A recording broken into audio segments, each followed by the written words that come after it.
This show is sponsored by Sevi, answering all your commercial real estate needs. Sevi is the first commercial real estate company committed to the 4 C's: commercial real estate, community, content, and culture. Go visit Sevi at Sevi, Sevi properties.com. Again, SeviProperties.com. Hello, everyone. Welcome to the DMV Business Show. I'm your host, Otto Sevilla, and today I have a very special guest for you. We have Jesse Konig. Jesse is the co-founder and CEO of Jesse and Ben's, and also the co-founder of Swizzler. Welcome to the show, Jesse. Hey, glad to be here. Pleasure's all mine. Thank you. Before we go into your personal and business story, in case the audience hasn't heard of both of your business, if you can give me just a brief general overview as far as what you do there at Jesse and Ben's and also Swizzlers. Great. Well, yes. So we started in restaurants. So I'll start there. So Swizzler Crispy Chicken and Smash Burgers is a better fast food restaurant that's based in Washington, D.C. We've got a brick and mortar location in Southeast D.C. in the Navy Yard, for those that know the area, right by Nats Ballpark. We serve some of D.C.'s very best smash burgers, fried chicken sandwiches, French fries, shakes, trying to give people an all-American fast food experience without the junk. So we use regenerative grass-fed beef for our burgers, so source local buns, make a lot of fun stuff in-house. We also have some locations inside of Nats Ballpark and some of the DC sports venues too, which is fun. So if you got a game, take a look out for Swizzler. And then Jesse and Ben's is a frozen French fry brand that is very similar and trying to reinvent a very nostalgic part of the American food experience, which is French fries. We made a lot of French fries in our years in restaurants and realized there was an opportunity to make a better fry. So we launched last year in grocery stores. We make what we think is the very best Belgian style restaurant quality French fry at home. So we've got just potatoes, healthy fats like grass-fed beef tallow or avocado oil, and sea salt. That's it. And you can find us locally at Whole Foods Market, Mom's Organic Market. We just launched nationally at Sprouts Farmers Market. So a lot of big natural grocery stores, and hopefully coming to more soon too. That's awesome. That's great. Are you originally from this area, the DMV? Not originally, no. I'm from New Jersey. So I grew up in New Jersey, in the suburbs, about an hour south of New York, hour north of Philly, 20 minutes from the beach. From people that aren't from New Jersey, some people in North Jersey say there's not such a thing as central, everything's south from them, but we're kind of in the middle of the state, so we call it Central Jersey. I went to college in North Carolina at Wake Forest University, Okay. and that is where Ben also went, and we were friends in college, and so we got into meeting each other, getting interested in this. He actually is from Northern Virginia, though. He grew up in McLean, Virginia. So he's grew up much closer to DC than I did. And then we ended up launching our first food truck and for getting the food business in DC. So we kind of moved up to the DC area right after college. We were 22 or so, and have been living in this area ever since. It's been about 10 years we've been in the DMV. Oh, that's awesome. So where in Jersey are you from? What city or town? It's called Freehold. Freehold. Okay. Our clean claim to fame for Freehold is that we're the town that Bruce Springsteen is from, Oh, which is fun. okay. So from Freehold, and yeah, grew up there and spent 18 years living there, and then 4 years mostly in North Carolina around college, and then last 10 years in DC. So have planted some relatively deep roots in the DC area. I actually live in Alexandria, Virginia now, as the last year and a half or so, but lived in DC for about 8 years. And yeah, it's been a great place. So if I can just for a moment, Jesse, take you back to Freehold to New Jersey. How was it? How was growing up over there? What were you into? Any extracurricular activities? What you like? What you didn't like? So yeah, growing up in New Jersey, grew up, kind of doing the classic overachiever lifestyle of growing up doing all the sports and all the extracurriculars and all the things. Grew up playing soccer was my kind of thing that I spent a lot of time doing. So playing competitively on like travel teams and stuff like that. Um, Went to a public high school, tried to do well in school, get good grades, go and get to college, figure all that stuff out, and did pretty well in that. And then worked some jobs in high school, like in between summers. Actually worked in a few restaurants. I thought I would never work in the food industry, and lo and behold, is where I ended up. So funny how that works out. But yeah, I kind of thought going into school, I didn't want to be a doctor or a lawyer at the time. So I thought, business felt like the other clear path of success and overachievement. So that was the kind of thing I spent time on. And then as I got into college and we were studying business, started to think there might be some other fun things we could do, and got in the food world, and kind of history has written itself. Did you major in business at Wake Forest? I started on that path. I got in the business school there and was studying, for a finance degree. Ended up changing my major to English actually and entrepreneurship because we kind of knew we were going to start this business by we hit junior senior year. So felt more fun to do classes that we enjoyed. Ben actually graduated from the business school. He studied marketing, I believe, and Hmm. entrepreneurship as well. And then yeah, we launched a business on our campus, which was sort of like the way we got introduced to the food world a little bit, and had the idea and started researching and ended up launching a food truck right after we graduated. So that was how we kind of stumbled into the food world. By the way, I know Wake Forest has a solid soccer program. By any chance, did you play on the team or? Not on the varsity team, no. Okay. They were really way better than me. They were on the probably of all the sports teams in at the school, they did the best while we were there. Okay. Chris Paul went to Wake Forest and Tim Duncan, so we've had good basketball programs. The football Hmm. program's gotten better, but at the time, soccer was really great. So they would be, in the national championships or Final Four and stuff like that. We actually played again. I played on the club team in college, so I played on the men's club team there. So it was still pretty competitive. There's a lot of good soccer players for whatever reason, and we got a chance to play against the varsity team in like a scrimmage a couple times before the season, which was fun and very cool. But yeah, there are a lot of talented people on the team, so it was not where I ended up. I was gonna say, how did that scrimmage turn out? We actually did better. I think we actually got them in a lot of trouble. They had to do some sprints and stuff after because they didn't Oh, beat us nearly as badly as they should have. Their coach okay. thought. All So right. yeah, we performed pretty well. We were impressed. The Carolinas have great soccer programs. Yeah, You know, UNC is very good yep, too. Yeah, it's yep. funny how that all works out, but it seems pretty consistent year over year. It gets a lot of good stuff coming out of there. So you said you and Ben became friends at Wake Forest. So I know you said the idea started in college. How did it even come about? Were you guys studying or just who thought of the idea? What happened? Yeah, so we were friends our freshman year. We lived in the same hall, just became friends as 18-year-olds do in college. We're hanging out, and then probably by the time we hit around our junior year, we were both pretty on our track of studying business and trying to figure out internships and what came next. And we were talking to friends who were a couple years older than us, had entered the working world, had done the same internships we were applying to, and no one seemed particularly happy with what they were doing. So I think that just gave us pause to maybe think about like maybe this whole internship thing isn't what it's all cracked up to be. We ended up having an idea like to make some extra money. Honestly, it was the idea to go travel after we graduated. Hmm. And the main problem on our campus that students always talked about was that the food wasn't very good. There was like a Chick-fil-A and like a kind of normal center with some fast casual options, but the food itself, people never really had stuff they liked. So that was the insight that made us think, oh, we could, start a food business and start selling hot dogs around campus of all things. Oh, that's how it Um, started? yeah, that's what it started. Originally, we were slinging hot dogs around college campuses and parties and all sorts of stuff. Yeah. Built a little bit of a brand and a following, and it learned a ton about fast casual and food trucks. And it was just an interesting time in 2013, 2014. The food trucks were a really big thing down in the downtown areas and colleges and all this stuff. So we had the idea of we'll go start a food truck and use that as a way to kind of like prove out this business idea of what could be more of a restaurant. But it was cool because it was on wheels, couldn't pick a bad location, you could move it.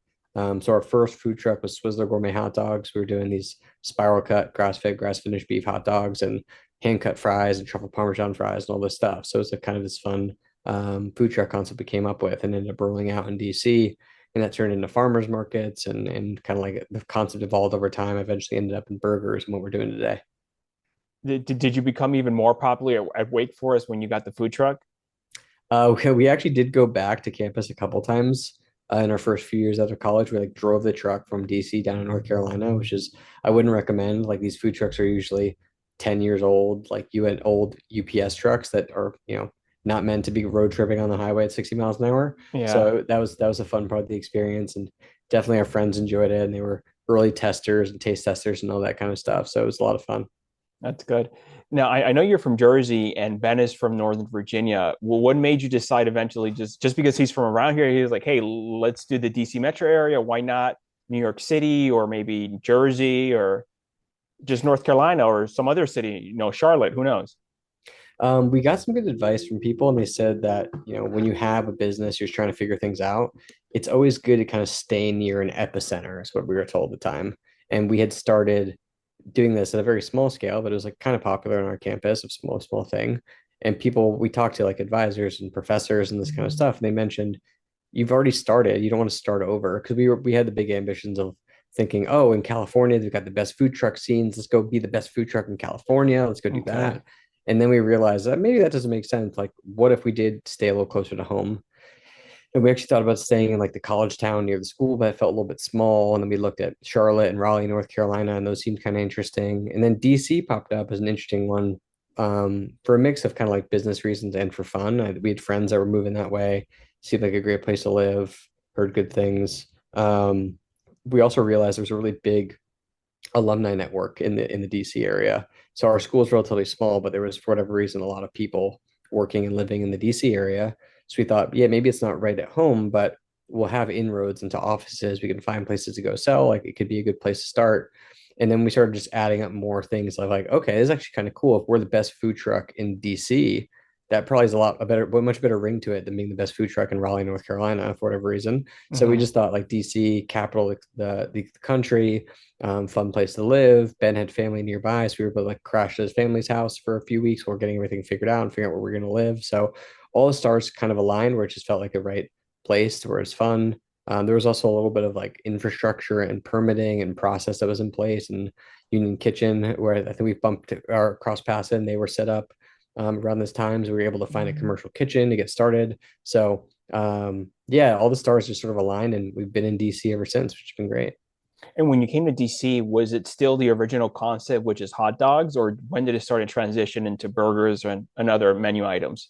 So we were in hot dogs the first probably 4 years we were in business, maybe even five. Okay. We started out doing the gourmet grass-fed beef hot dogs. That was sort of the core concept. We won Best New Food Truck Awards. We started doing farmers markets. We were, starting to do fries off the trucks and at the farmers markets.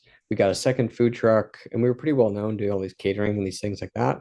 And then around 2017, 2018, we started thinking about, the food industry is really hard. It's really challenging. If we wanted to stick in food for a long time, we knew that there are easy ways to make money. So we want to be excited about the bigger path forward and the bigger opportunity. And, we like stumbled into hot dogs in college as this thing that was sort of an untouched new food concept in this fast casual world. So it seemed kind of Hmm. fun. But as we reflected on it, we were like, okay, there's a problem. There's mystery meat. There's sort of this stuff that's going on that's not good about it. But do we really want to be the next Nathan's hot dogs? And we didn't. So then we started thinking more about nostalgia and these foods people grew up on and the excitement people got when they're eating a hot dog on our food truck. Like, what was really the core nuggets that got them excited?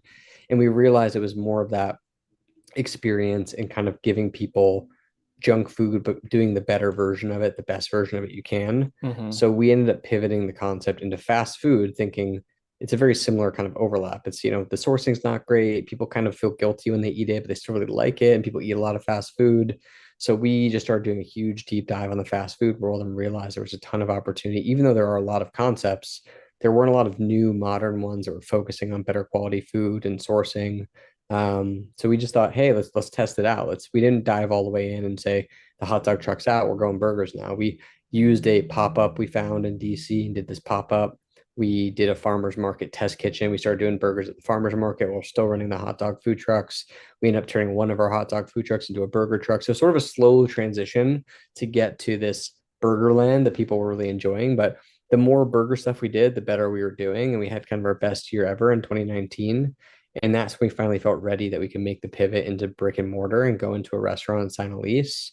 So we signed a lease in 2019 to open our first restaurant in May of 2020. And then we were building it in March, when there's a little small incident that happened in March 2020 in DC, that, definitely made it a challenging time to be trying to operate food trucks and open a restaurant.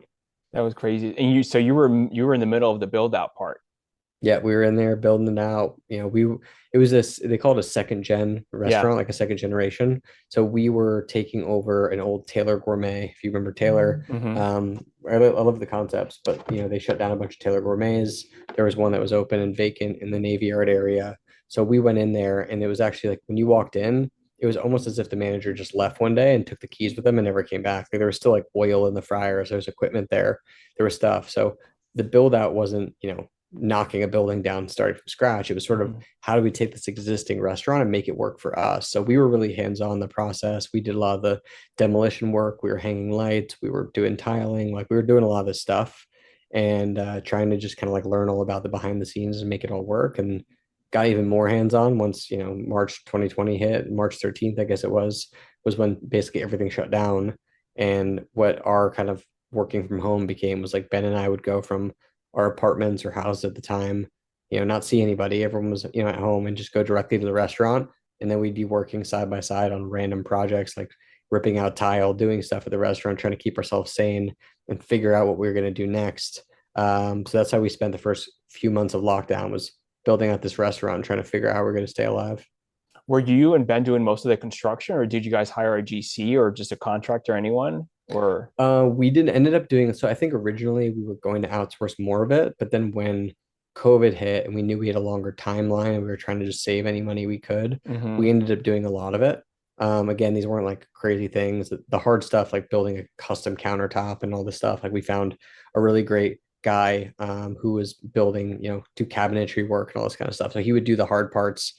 We would sort of manage the project. We would do all the grunt work of like running the trash and demolition. And there's an electrician that helped us out with like pulling permits and hanging lights, but we were the ones like going up on a lift 40 feet in the air and trying to cut things down and move them. So we got pretty hands on, which was fun.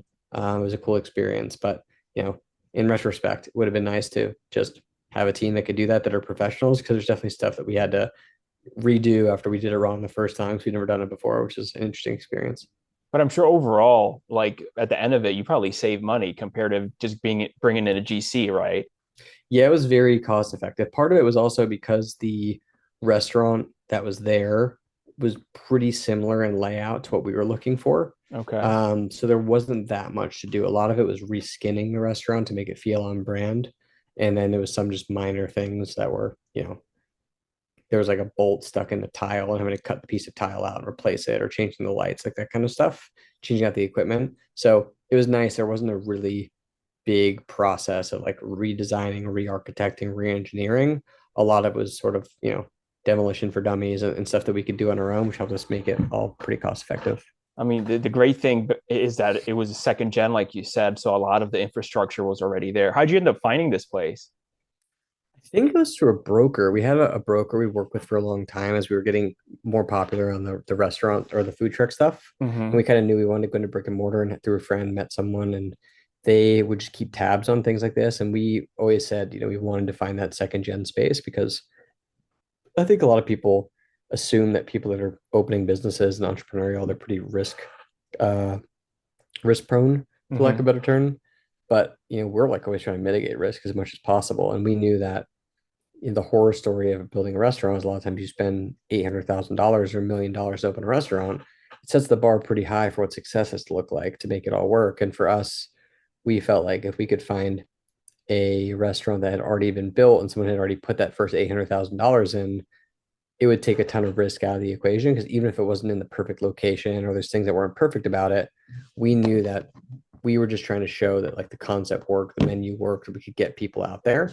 So for us, we were willing to sacrifice having the perfect box that we want, and knew that we would kind of learn and iterate as we went. So it was great for us, and we were able to have a broker kind of like found it, got us in touch with the landlord, did the whole thing. We got pretty lucky in the whole experience. That's great. So when did you guys ended up opening doors to the public? I think it was November 4th, 2020 is when we ended up opening up. Okay. We were able to get with our landlord and have push off the start of our lease a bit. I think technically our lease, like rent, started in early 2021 in February maybe. Hmm. But so we were able to open up in November and basically not have to pay rent for a few months while we stood it up and got it up and running. As you probably remember, though, that during this time period, things kind of like normalized a little bit. And then there was sort Hmm. of a round two wave of COVID where everything shut back down again. So it was definitely not an easy time to be opening the restaurant. Even though we pushed things off, we found a team, we figured out the protocols, the masks, and how to keep everybody safe. But it's just a really tough time to just generate buzz, get people excited, and get people to come out and have the full experience. a lot of our business was takeout for a long time. And, burgers and French fries are not meant to be carried out. A lot of those things, the magic of it is sitting in there and getting them fries hot, fresh out of the fryer, and a burger that's just cooked for you. Doing all the stuff with Uber Eats and DoorDash and all these things was definitely a challenging experience being a new company. But, we just kind of kept pushing on it and persevering as much as we could. I was general manager for the first 6 months, I think, for the business. Hmm. Not the best general manager, I don't think, but work hard and show up. So I was there, 80 hours a week figuring things out. And then Ben also spent some stints doing general manager stuff while we were in between other managers we thought were going to be the perfect fit and ended up leaving for one reason or another. So got kind of put through the ringer and learned a ton and built a great team eventually. And yeah, it's been really interesting to be having seen this sort of food truck farmers market hustle around and then escalating into like the next phase of brick and mortar putting roots down and needing to, instead of going to find your customers, how do you get people to become regulars and make them a part of their routines? And that becomes a little bit more challenging when there's not an office culture where people are coming to lunch all the time. So we had to get creative and learn things and figure things out. But I think for us, we've always thought the best marketing is really good food and a really good experience. So we just try to pour everything we could into making the food taste great. It would leave people feeling great after because of the sourcing and the quality and the ingredients don't leave you feeling weighed down. And then having really great customer service and a friendly team that makes people, feel good when they come in.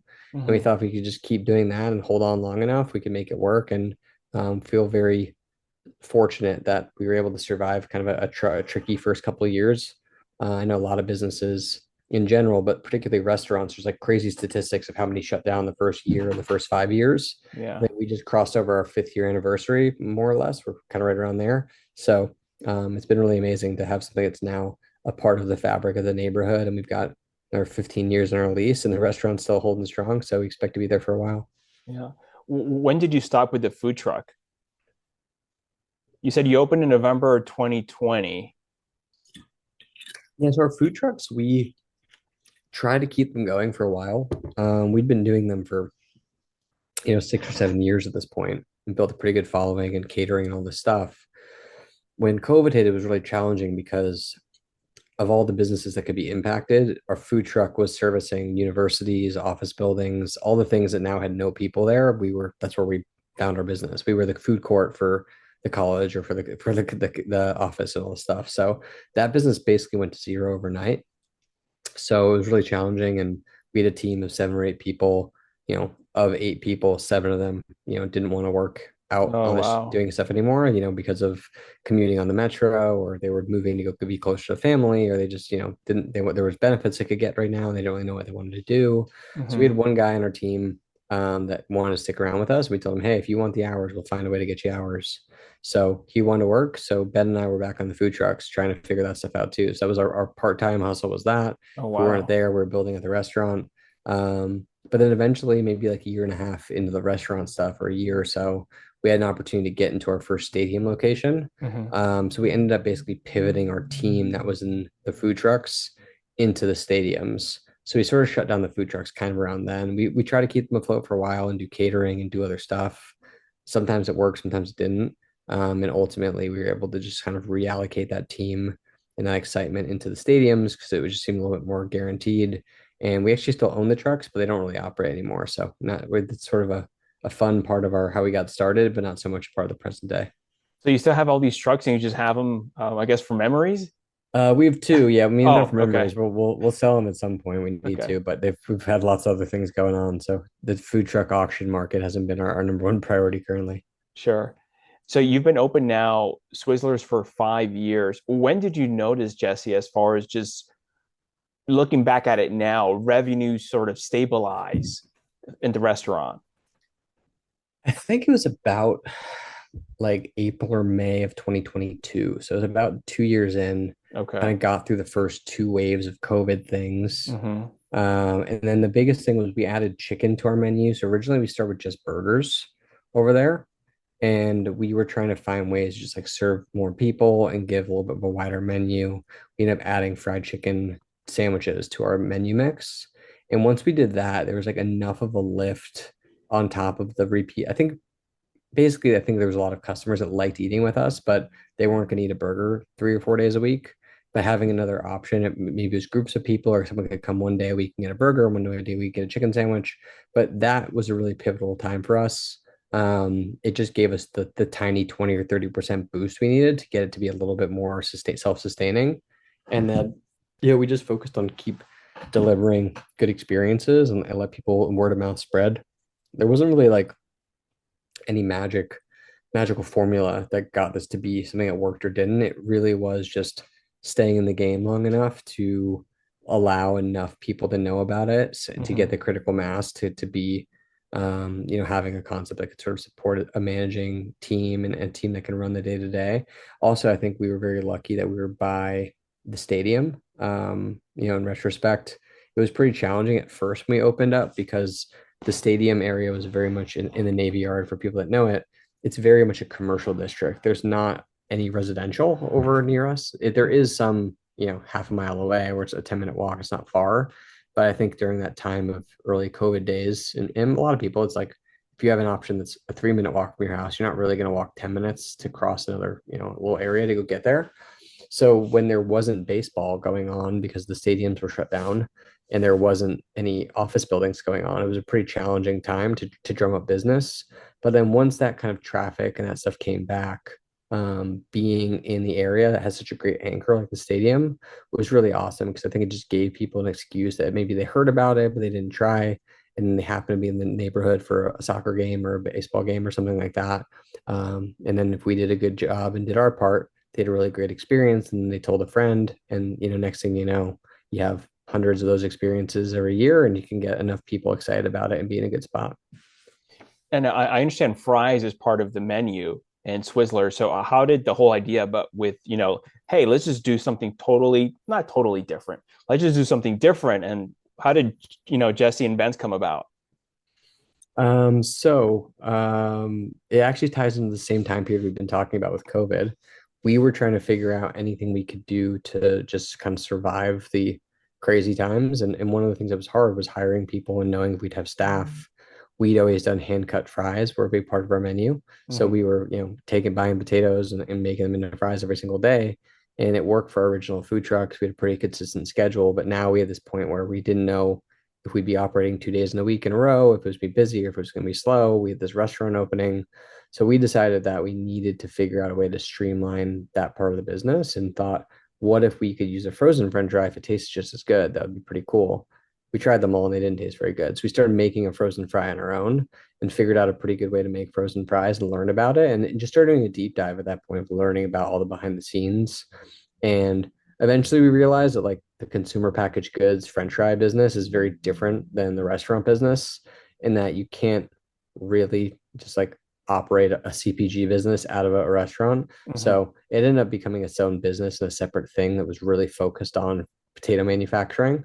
But the kind of early ways that we thought about this was how do we just solve a problem for a restaurant and give the restaurant the ability to serve fries without needing the manual labor every day to do hand cut fries. And once we solved that and we were making, at a commissary kitchen across town, we are making all of our fries, freezing them, putting them in a bag in a box and sending them across town. And people were loving the fries as much or more. We realized, oh wow, this is actually a frozen fry that's a restaurant quality fry because like literally it's the fry at our restaurant that people love. What if you could make that at home? That sounds pretty awesome. I bet there's people that would want to make fries at home. And we kind of thought back to our days growing up on red bags of frozen fries that didn't taste particularly good when they're sticking to your oven tray. Hmm. And we thought like, what if we could make that a really fun experience and give people something, and then started learning about some of the other things around health and oils and the quality of the food, and realized there was something interesting about giving people a better option. And like you said, having a CPG brand or in a restaurant, two totally different businesses. So how'd you even get your first foot into your first store and then grow from there? Yeah, I mean, I think for us, once we had this idea of frozen fries could be an interesting grocery item, we weren't going to go all in. Like we had this restaurant that was kind of working out, it was getting to be working, but it was still a full-time gig. So we thought, we got to kind of convince ourselves there's an opportunity here that people actually want this thing. So Hmm. we thought about how we could test and prove out there's an opportunity to make a frozen fry brand that's fun and unique, kind of threw one together and started going out and just pitching anyone who would listen. Like these kind of small indie accounts are always great places. I think you know, big grocery chains like the Whole Foods of the world are really inspiring to go after, but they don't just take risks on anybody. There was a time, I think maybe in the 90s and 2000s, maybe even earlier, that some of these natural food stores like that, they really prided themselves on like giving new brands a shot. Nowadays, it's more like kind of have to prove yourself to get the opportunity to go in one of those regions. So we start out with more of the independent family-owned stores where you could walk in, talk to a manager. If they liked it, they'd give you a shot. Did a little bit of that, got feedback from them, got feedback from customers and people trying the fries. And then when we realized that there was a bigger opportunity, that's when we kind of like really thought about how the restaurant and this fry brand would live in parallel and where they'd overlap and where they'd be separate, and realized that it'd be really hard to run both of them at the same time. So we kind of spun out the fries into its own business, started thinking about if it's not going to be Swizzler fries, for example, because it's going to be a different business, like what would it look like, taste like, be all about? And that's when we landed on Jesse and Ben's and trying to focus on giving like an authentic, fun fry that has a story behind it. And actually it comes from a restaurant background, and started learning about, seed oils and tallow, and how tallow was in McDonald's for 40 years before it got taken out and all these crazy things. So we started like trying to really think about that business holistically on its own. And then we try to think about what's best for the restaurant and try to build the right teams for each so that they could both hopefully thrive and do the thing. With these two businesses, the restaurant and the fries, how does your day consist of? Are you tackling one thing first? How does it look? So nowadays, I think my time especially is very segmented into the French fry business. I mean, we will always be, huge proponents of the restaurant, but so much I think of what we brought to the table around the restaurant was having this very fun, creative energy of like creating it out of nothing, right? Like we were excited, we could muscle through the hard stuff, figure out things we didn't know how to figure out, and just get it up and off the ground. But what we learned over time is that we're not the best day-to-day operators of a restaurant, nor do we like love it. Like some people, they go into a restaurant every day and they just love, like they love being there, they love having the regulars, they love doing it. I enjoy it too, but I did 6 months as a GM and had 80 hours a week, every single week, every day. That was enough.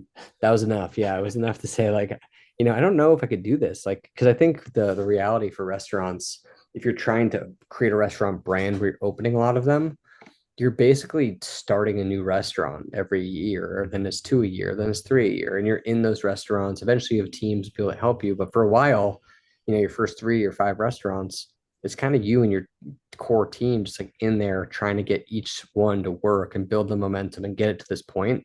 And we did that once. And it was really amazing and awesome experience, but not something we wanted to live every year for the next 5 years in a row. Mhm. But we found really great people that love the restaurant business. They've been in it for a long time, and try to just give them as much, as many of the tools and kind of skills they need to operate the restaurant and build a great team. So before we launched the new fry brand in 2024, that's when it hit the shelves. We spent 2023 really getting the restaurant brand sort of run on its own. Because the advice we got, I think it was good. It was just you can't really run two businesses at the same time well. You're Mhm. competing against people that all they do all day is focus on one. So it's a little bit arrogant to think that you with half your time can do as good with someone that's 100% of their time. And maybe some people can do it, but it's challenging. So we thought, okay, let's get this one thing right and figure it out first, get that one up and running, and then we can go and focus on the new thing, which is the fry business. So we got the restaurant brand pretty self-sufficient and running on its own before really even going out to do the fry side of the business. I still maybe spend like 2 or 3% of my time, something like that, small amount, where it's checking in with the team, looking at the financial statements, giving advice, working on some social media stuff, some content. Ben probably spends 5 or 6% of his time on the restaurant. He will like meet with our managers and kind of check in with them and help them on little projects and things. But generally, like we've got a great team and they spend all their time making people happy and trying to give them as many, trying to empower them to make more decisions so that they can do stuff. They get like a budget for marketing, or they get a budget for these things. And their goal is to try to just keep making people happy and serve great food and kind of follow the procedures and programs that are working and make suggestions on how to make things better. And then day to day, we sort of spent all of our time getting this new fry brand up and running. One of the recent things we did was just open up a new French fry manufacturing facility. It's a 6,000 square foot frozen fry facility up in Rockville, Maryland. So that took some doing to get that set up.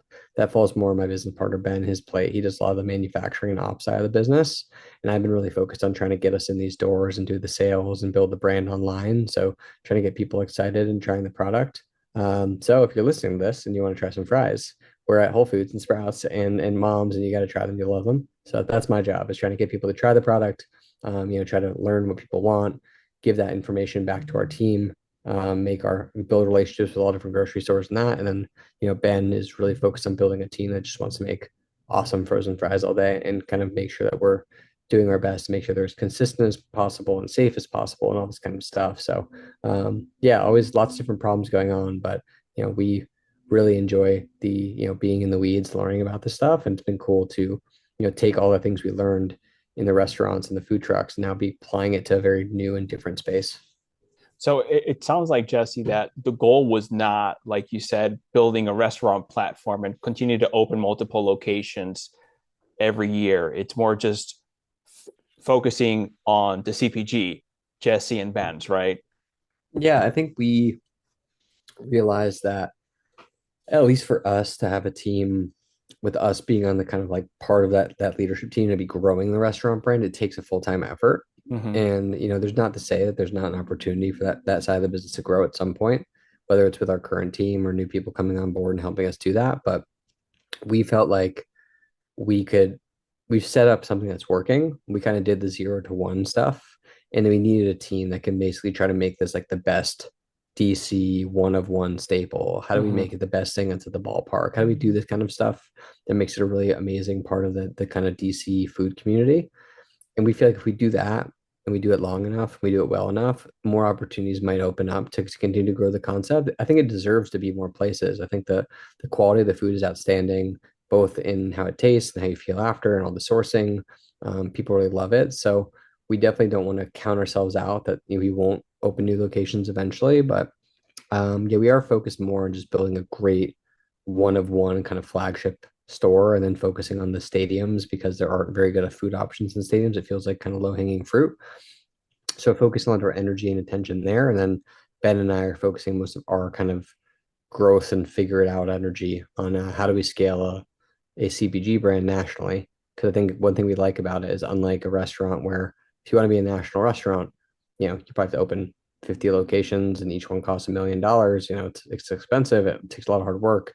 For us, one facility we open up can service all over the country. So it's cool that we can kind of have this national impact, national scale without needing to spend tons of money and tons of energy opening new things all the time. So we're excited about getting this kind of up and running and then seeing where it goes. What would you say, Jesse, you're most proud of thus far in your business career? That's a good question. I mean, I'm really proud of us, our team, and just kind of like just staying alive. It was like Yeah. we got advice, at some point during COVID where people were saying that just surviving is growth. They're like, everyone always focuses on grow, grow, grow all the time, but just being in business and staying alive right now is the equivalent to growth. So like, good for Mm-hmm. you. So, part of that was just surviving a very challenging time. And I think building up resilience and building up this trust in ourselves that like literally any problem that could have happened, and we were able to figure it out, including a global pandemic once in 100 years. So we're like, okay, if we can figure those things out, like, we can solve other types of problems too. So I think just really proud of, having a team, business partner, having the kind of wherewithal to figure it out that we can just kind of survive that stuff. And I'd say more recently, we've heard most been students of entrepreneurship and business, listening to podcasts and reading books. And you always hear this term product market fit Mm-hmm. in there. And I've heard this term, especially in tech, which I think is different because, if an app or something and starts getting a million downloads a day, it like is insane, right? Like how fast those things grow. Hard to scale, a food thing or a physical product that fast. But generally there's this idea of like a snowball kind of going down a hill. And it just starts picking up a bunch of momentum on its own. And it used to be you're pushing a rock up the hill and now you're just chasing it down the hill to try to keep up. Um, this fry business has been the closest thing we've ever had that feels like that. It feels like something is kind of rolling down a hill and has momentum on its own, separate from us, trying to push things and force things to make them happen. A lot of it's just been I think comes back to solving a need for people, and that there's people that wanted to be able to enjoy delicious fries that taste really good, and it's with a fun brand. They could share it with their kids, have this nostalgic all-American experience, but not feel guilty or feel like it's a cheat meal. It just feels like this fun thing. And they trust where it's coming from, and they're excited about it, and they're telling their friends like all that stuff combined. I don't know exactly what it is, but there's some magic that's been happening. And we get tons of comments and tags and stuff on social media in particular, where people are so excited. They're saying it, exceeded their expectations. Their expectations were really high. We drove 2 hours to try these fries and we finally did, and they're amazing. Like stuff like that. There's a guy who the other day tagged us an Instagram story showing him walking into Sprouts with a basket, and he had literally like 14 bags of fries, the only thing in his basket. He says, I cleaned them out. And it's like, I don't know this guy, right? But like clearly there's something Wow. there that's happening where it feels like it's solving a need.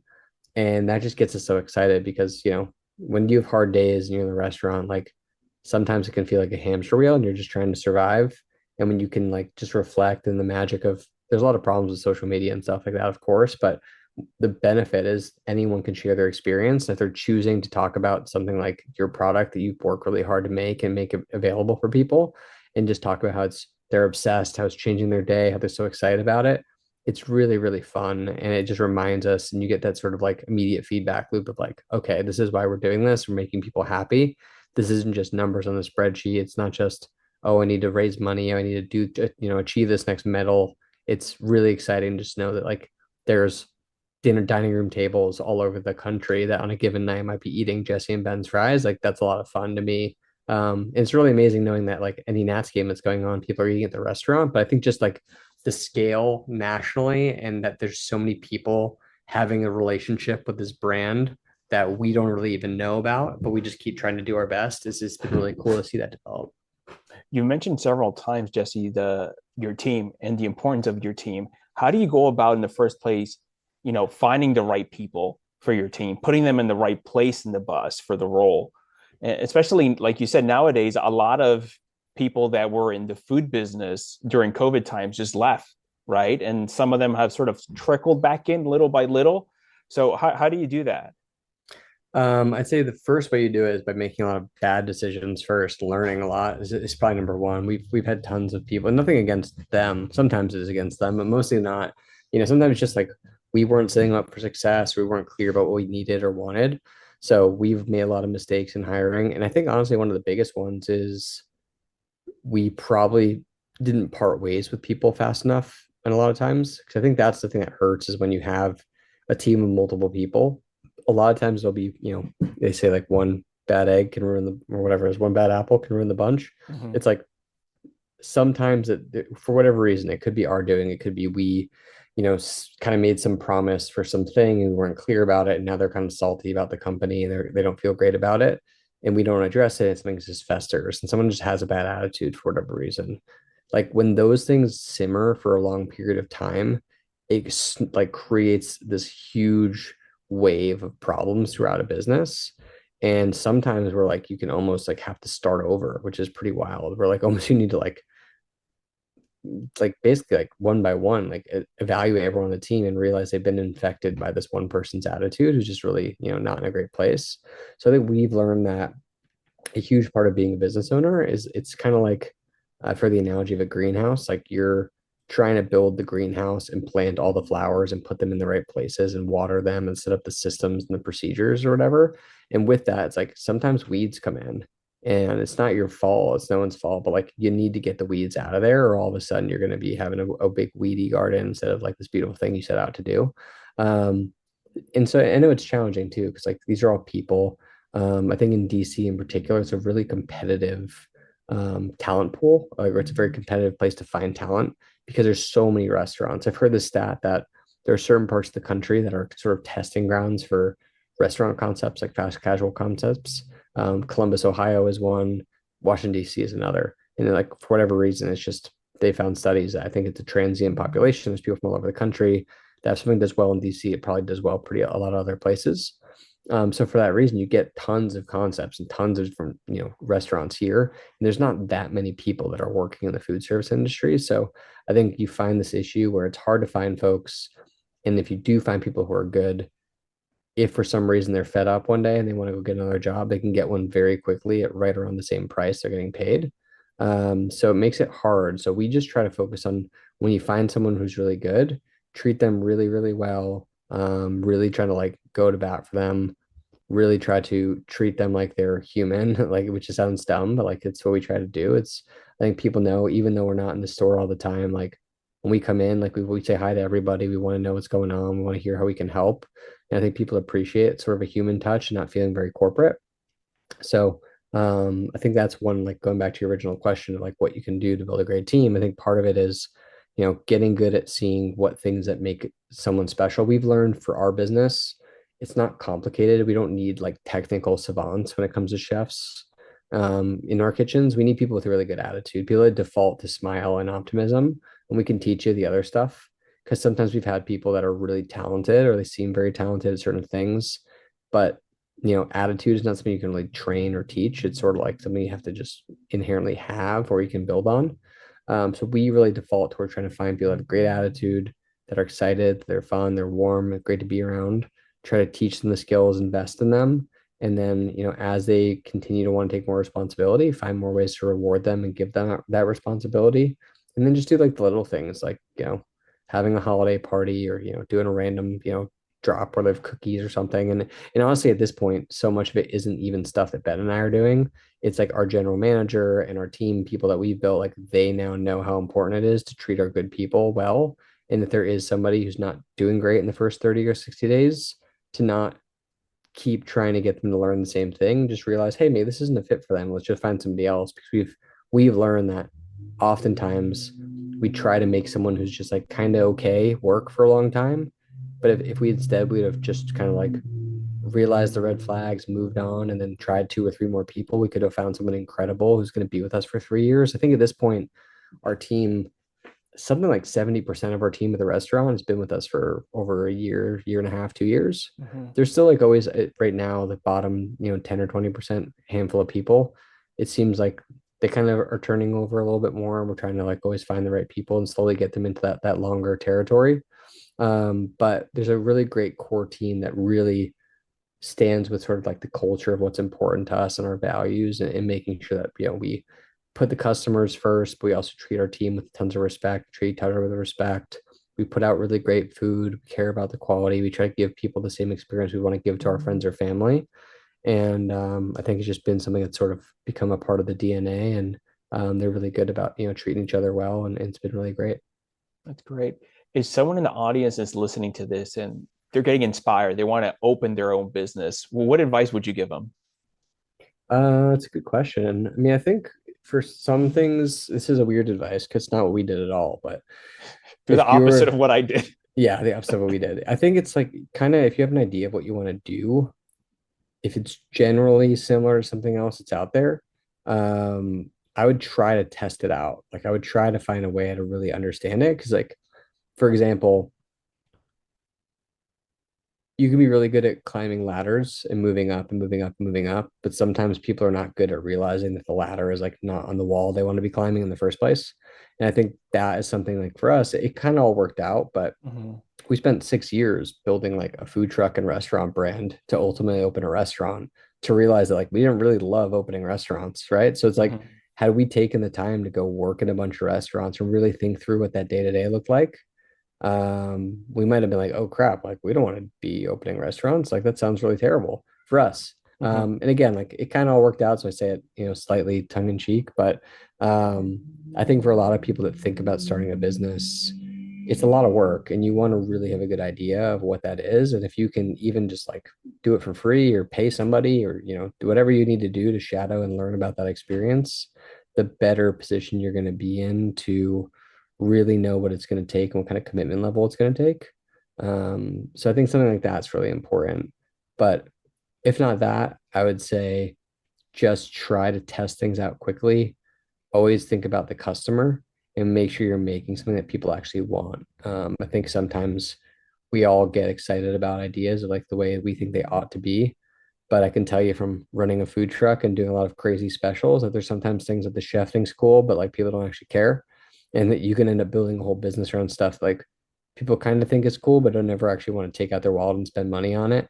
And even if money isn't the ultimate way that you define success, which more power to you, it's not, you still need to be thinking about how can I build a business that's going to be sustainable in the long run and it can make money and be profitable. And whatever you choose to do with that, the better. Like if you can get bigger and more profitable so you can keep doing more good and creating more jobs, doing all that stuff, that's amazing. If you want to get more profitable so you can put more money in your savings account, also amazing, great for you. But I think either way, sometimes I think people look at sort of like money as the root of all evil, but they don't realize that making money is sort of like the whole goal of the business. But it doesn't mean it has to be the goal of why you have the business. Like that goal of the business, making more money, can be used in a tons of different ways to add so much more value and help so many more people. And it's not an evil thing. It's just like a tool the same way. Like you can use a knife for, cutting a piece of chicken in your restaurant, or you can use it to stab somebody, right? It's like the knife isn't the problem. It's how you use it. And Mm-hmm. I think making money in the business is the same way. And a lot of times, like setting up a business that can be sustainable and long-term profitable, is going to be the way that you can really build something that's meaningful. It's not just a job for you. Because I think a lot of times people want to open a restaurant, they want to open a food truck, they want to do this thing. And really, you're just kind of like buying your own job. You're spending a bunch of money to go build a restaurant so that you can go work 90 hours a week in it and make $80,000 a year in salary, which that can be great. But you're going to work 80 hours a week. And if you're not there, it's not open. So I think that's not the same thing that I think some people imagine when they're trying to like build a business or build a company. And I think you just got to make sure when you're doing something that you really think about the fundamentals. You think about what people actually want, what they're willing to spend money on, how you can deliver it to them in a way where you can make some profit on it, which are all pretty simple ideas. But in practice, you'll see it's more complicated than that. Sometimes it feels like, oh, of course people would want this, but you never really validated it or tried it, or you never realized it's way more expensive to make the thing than you're charging, and people actually don't want to pay double the amount that you're charging. So most things are solvable, most things are good, but I think like the sooner you can get things in front of customers or potential customers and learn, the better, because a lot of these like 50-page business plans end up just getting thrown away. It's better to just like have a prototype and just go start learning about it, and you'll learn a lot of stuff really fast. Yeah, no, it's great. I agree. We all have setbacks or failures in life and in business. What would you say is your favorite fail per se, and would you learn from that? It's a good question. I mean, I think from a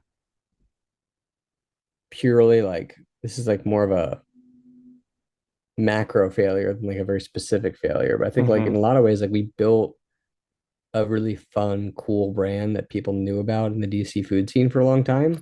But like it wasn't a real business for a while. It was like kind of a hobby. It was like what I was just mentioning in advice. Like we'd go to breweries, we'd go to lunches, we'd go to colleges, we did all this stuff. And like it was fun. We had a great time. But we were there at 6 in the morning. We were there till 7, 8 p.m., 10 p.m. some nights. We're working really long hours. We're doing all this stuff. Um, and we kind of picked our heads up 4 or 5 years in, and we've been making like 30, 40 grand a year for years. Well, we have friends who went and got their shiny degree and went and got a great job, and they've been, adding money to their 401k. Like, I don't have a 401k. I don't even know what that is. So I think from like the one that just popped in my head is sort of like that macro failure of just like looking back and be like, damn, like we just spent 4 or 5 years of our lives on this thing. Like, what's next? What do you want to do? So I think that's the one that comes up. But I think on the other side of that, it's like, had we not done that, had we not really learned the business from the ground up, had we not seen the things we'd seen, had we not been, you know, really understanding the challenges that other restaurant owners have, like we wouldn't have realized there was a bigger opportunity out there for like something as silly as like a frozen French fry that's like actually tastes really good for a restaurant. Like Mm-hmm. what's how's it add value to a restaurant owner? It's like, oh, it's actually like saves them on labor, it saves them on time, lets them focus their resources. So many of these things, I think we want to optimize and make them as best as possible. But a lot of times you have to just kind of like burn your hand a little bit to realize that that thing is hot and I don't want to touch it again. So I wouldn't say it was a failure that's like, I I would go and do it the same way again just to kind of go through that same experience because I think we learned a ton. Could we have gone and learned the same things faster? Absolutely. We probably could have. But generally, I think, yeah, it goes back to that same idea of kind of like knowing what you're signing up for and realizing that, um, you know, sometimes there are shortcuts that are available. And we didn't take those shortcuts. We did the long, hard, stupid way. But then again, if you would have taken the shortcut, right, Jesse, would you have known to sort of pivot or go into French fries if it wasn't for the food and the restaurant, No, we wouldn't have. So right? yeah, it's the thing. It's like it could have been a million things, and I think it all worked out. We stumbled into like a really cool opportunity. It's been we're excited about. It really matches our skill sets. It matches what we're like, really wanting to do the next little while. So like everything, it's sort of, you learn in the rearview mirror, but you also don't want to change things like where you ended up. Yeah. Um, but I would say it's just if you're listening to this and you're thinking about starting a business, it's like there are hard ways to do things and there are easy ways to do things. I wouldn't recommend only taking the easy route, but you don't have to learn every problem on your own and stumble through it because one of those things could knock you out of business. We got kind of lucky that we were able to survive, and it's not lost on us. Well, let me ask you this. Knowing what you know now, Jesse, seeing, this whole picture, if you were not involved in the restaurant or CP or the French fries CPG brand, what else would you be doing? Like, is there anything else that interests you that's like, this looks interesting there? Um, hmm. I'm like a incredibly curious person. So like I'm always trying to learn things all the time. So there are tons of things that I think about as business ideas that like I have to put blinders on and not do. I think generally I've also am pretty like mission motivated. I have a hard time getting myself to get excited about something if it's just because it's a cool opportunity or like because it could make money. And I think the for me the concept I've been most fascinated with has been all in food and sourcing and supply chain. So if I Hmm. wasn't doing this, I think it would still be doing something in this food world in some capacity and trying to make a difference and help people. Um, but yeah, I don't know exactly what that would be. I've been so focused on fries and what we're doing that I haven't Sure. thought too much about it. I've gotten good at having an idea and like writing it down and putting it away and not thinking about it for a while. But yeah, it's a good question. And I'm not sure. I've got a weird skill set. I'm not sure if I'm like hireable in terms of like I don't know how I'd do in like a normal office setting. So it's hard to say what I'd be doing if I wasn't doing this. Okay. Coming to an end here soon, what would you say is your biggest challenge at Jesse and Ben's today? I'd say our one. Sorry about that. So biggest challenge, I think right now we've been really focused on how to grow, but also how to continue to keep up with kind of the scale. It's a weird thing, because like I was mentioning earlier, like if you're in a tech company and you make some great code and you find a bunch of people that want to use it, you can sort of just keep copy and pasting and make it for more people. Um, so that's something that is challenging for us when we have a physical product. Like you have to build a French fry facility, which is great. You get it up and running, and then you get an opportunity to get into 500 Sprout stores or then 500 Whole Food stores, and you're all over the country. Now, what happens if like Costco wants to say yes? Not saying they're saying yes to us right now. It's Hmm. like you now have to figure out how do we like build a new space or figure out a manufacturing problem. Like so, we're in this weird in between where we're growing really fast, things are going really well, but we know that we want to keep moving quickly. And there's some things that are now 6, 8, 12 months out that we really need to be dialed in on in terms of decision making. And you have to start those processes really soon. So I think that's like the biggest challenge we've been working through is just how to keep things going really well in the present, but also keep our eye on things in the future that are, 6, 12, 18 months out. And how do you make a good decision now without, doing things the wrong way? Yeah. How does the future look like for you? What are you most excited about for the next few years?